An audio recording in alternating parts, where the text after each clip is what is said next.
ಲೋಕಸಭೆಯಲ್ಲಿ ಹಿನ್ನಡೆ ಅನುಭವಿಸಿದ್ದ ಬಿಜೆಪಿಗೆ ಜಮ್ಮು ಕಾಶ್ಮೀರ ಹರಿಯಾಣ ಗೆಲ್ಲುವ ಕನಸು ಕಟ್ಟಿಕೊಂಡಿದೆ. ಎರಡು ರಾಜ್ಯಗಳ ವಿಧಾನಸಭಾ ಮುಗಿದಿದ್ದು ಅಭ್ಯರ್ಥಿಗಳ ಭವಿಷ್ಯ ಭದ್ರವಾಗಿದೆ. ಆದರೆ ಎಲೆಕ್ಷನ್ ಆಗ್ತಾ ಇದ್ದಂತೆ ಬಂದಿರುವ ಸಮೀಕ್ಷೆಗಳು ಬಿಜೆಪಿಗೆ ಹಿನ್ನಡೆ ಆಗತ್ತೆ ಅಂತ ಹೇಳ್ತಾ ಇವೆ. ಉತ್ತರ ಭಾರತದಲ್ಲಿ ಬಿಜೆಪಿ ಕಾಂಗ್ರೆಸ್ಗೆ ಪ್ರತಿಷ್ಠೆ ಆಗಿರುವ ಹರಿಯಾಣ ಜಮ್ಮು ಕಾಶ್ಮೀರ ರಾಜ್ಯಗಳಿಗೆ ವಿಧಾನಸಭಾ ಚುನಾವಣೆ ಮುಕ್ತಾಯ ಆಗಿದೆ.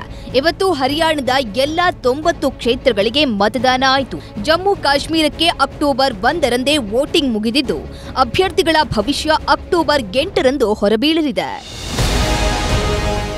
ಹರಿಯಾಣ ಮತದಾನ ಆಗ್ತಿದ್ದಂತೆ ಸಂಜೆ 6:30ರ ಬಳಿಕ ಚುನಾವಣೋತ್ತರ ಸಮೀಕ್ಷೆಗಳು ಹೊರಬಂತು. ಸಮೀಕ್ಷೆಗಳ ಪ್ರಕಾರ ಎರಡೂ ರಾಜ್ಯಗಳಲ್ಲೂ ಬಹುತೇಕ ಕಾಂಗ್ರೆಸ್ ಗೆಲ್ಲುವ ಭವಿಷ್ಯ ನುಡಿಯಲಾಗಿದೆ. 10 ವರ್ಷಗಳ ಬಳಿಕ ಕಣಿವೆ ರಾಜ್ಯ ಜಮ್ಮು ಕಾಶ್ಮೀರದಲ್ಲಿ ಚುನಾವಣೆ ಆಗಿದ್ದು ಯಾರಿಗೆ ಎಷ್ಟೆಷ್ಟು ಸೀಟು ಸಿಗುತ್ತೆ, ಚುನಾವಣೋತ್ತರ ಸಮೀಕ್ಷೆಗಳು ಏನ್ ಹೇಳ್ತವೆ ನೋಡೋಣ. ಜಮ್ಮು ಕಾಶ್ಮೀರದಲ್ಲಿ ಒಟ್ಟು 90 ಕ್ಷೇತ್ರಗಳಿದ್ದು ಮ್ಯಾಜಿಕ್ ನಂಬರ್ 46 ಬೇಕಿದೆ. ಸಿ ವೋಟರ್ಸ್ ಪ್ರಕಾರ ಕಾಂಗ್ರೆಸ್ ಮಿತ್ರ ಪಕ್ಷ 40ರಿಂದ 48 ಸೀಟ್, ಪಿಡಿಪಿ 6ರಿಂದ 12 ಸೀಟ್, ಬಿಜೆಪಿ 27ರಿಂದ 32 ಸೀಟ್ ಪಡೆಯಬಹುದು. ಇತರರು 6ರಿಂದ 11 ಸೀಟ್ಗಳನ್ನ ಗೆಲ್ಲಲಿದೆ ಅಂತೆ.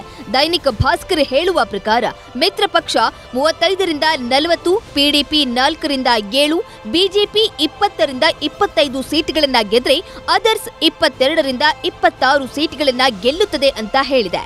ಗುಲಿಸ್ತಾನ್ ನ್ಯೂಸ್ ಸಮೀಕ್ಷೆ ಪ್ರಕಾರ ಮಿತ್ರ ಪಕ್ಷ 31ರಿಂದ 36, ಪಿಡಿಪಿ 5ರಿಂದ 7, ಬಿಜೆಪಿ 28ರಿಂದ 30 ಸೀಟ್ಗಳನ್ನ ಗೆಲ್ಲುತ್ತದೆ ಅಂತೆ. ಅದರ್ಸ್ 19ರಿಂದ 23 ಕ್ಷೇತ್ರಗಳಲ್ಲಿ ಗೆಲುವಿನ ಕೇಕೆ ಹಾಕುತ್ತದೆ ಅಂತ ಗುಲಿಸ್ತಾನ್ ನ್ಯೂಸ್ ಹೇಳಿದೆ.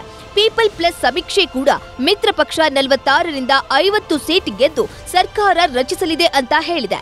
ಹಾಗೆಯೇ ಪಿಡಿಪಿ 7ರಿಂದ 11 ಸೀಟ್, ಬಿಜೆಪಿ 23ರಿಂದ 27 ಸೀಟ್ಗಳನ್ನ ಗೆಲ್ಲುತ್ತದೆ ಅಂತೆ. ಅದರ್ಸ್ 6ರಿಂದ 10 ಕ್ಷೇತ್ರಗಳಲ್ಲಿ ಜಯ ಸಾಧಿಸುವ ಸಾಧ್ಯತೆ ಇದೆ.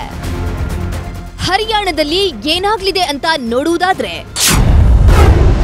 ಹರಿಯಾಣದಲ್ಲೂ 90 ಕ್ಷೇತ್ರಗಳಿದ್ದು ಮ್ಯಾಜಿಕ್ ನಂಬರ್ 46 ಬೇಕಿದೆ.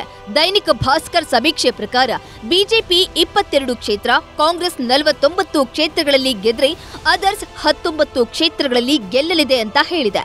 ಧ್ರುವ್ ರಿಸರ್ಚ್ ಪ್ರಕಾರ ಕಾಂಗ್ರೆಸ್ ಸರ್ಕಾರ ರಚನೆ ಮಾಡಲಿದೆ ಅಂತೆ. 6 ಕ್ಷೇತ್ರಗಳು ಅದರ್ಸ್ ಪಾಲಾಗ್ಲಿವೆ. ಪಿ ಮಾರ್ಕ್ ಸಮೀಕ್ಷೆ ಪ್ರಕಾರ BJP 31 seat, Congress 56 seat, others 3 ಕ್ಷೇತ್ರಗಳಲ್ಲಿ ಜಯ ಸಾಧಿಸಲಿದ್ದು ಇದು ಕೂಡ ಕಾಂಗ್ರೆಸ್ಗೆ ಅಧಿಕಾರ ನೀಡಿದೆ. ಪೀಪಲ್ ಪ್ಲಸ್ ಹೇಳುವ ಪ್ರಕಾರ ಬಿಜೆಪಿಗೆ ಸೋಲಾಗಲಿದೆ ಅಂತೆ.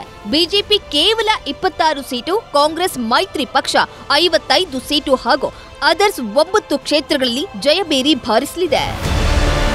ಹರಿಯಾಣದಲ್ಲಿ ಬಿಜೆಪಿ ನಾಯಕ ಹಾಗೂ ಸಿಎಂ ಸೈನಿ, ಕಾಂಗ್ರೆಸ್ನ ಭೂಪಿಂದರ್ ಸಿಂಗ್ ಹೂಡಾ, ವಿನೇಶ್ ಫೋಗಟ್ ಮತ್ತು ಜೆಜೆಪಿಯ ದುಷ್ಯಂತ್ ಚೌತಾಲಾ ಸೇರಿ 1027 ಅಭ್ಯರ್ಥಿಗಳು ಅಖಾಡದಲ್ಲಿದ್ದಾರೆ. ಸಮೀಕ್ಷೆಗಳ ಪ್ರಕಾರ ಇಂಡಿಯಾ ಕೂಟ ಅಧಿಕಾರಕ್ಕೆ ಬಂದಿದ್ದೇ ಆದ್ರೆ ಎನ್ಡಿಎಗೆ ಬಹುದೊಡ್ಡ ನಷ್ಟ ಆಗುವುದಂತೂ ಸತ್ಯ.